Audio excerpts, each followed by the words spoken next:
אבל איך הופכים משחקים חינמי להמון המון המון כסף?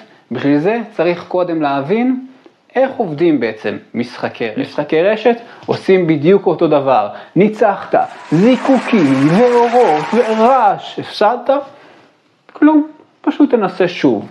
כשאני אהיה חייב את הניצחונות האלה, אז אני אהיה חייב לשים שם עוד ועוד כסף, והם יוכלו להרוויח עד אין. במשחקי רשת אותו דבר בדיוק. אלו יהיו יהלומים, אלו יהיו טבעות, אלו יהיו עלים. גם אם יש מטבעות, הם יהיו בצורות מאוד מאוד משונות שלא קיימות, כדי שלא נראה כסף נעלם מול העיניים. תגמול אקראי.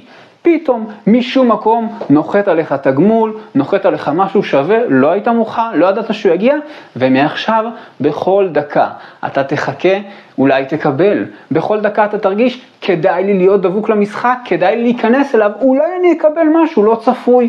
תגמול אקראי. משחקי רשת הם ממש, אבל ממש לא מקום תמים.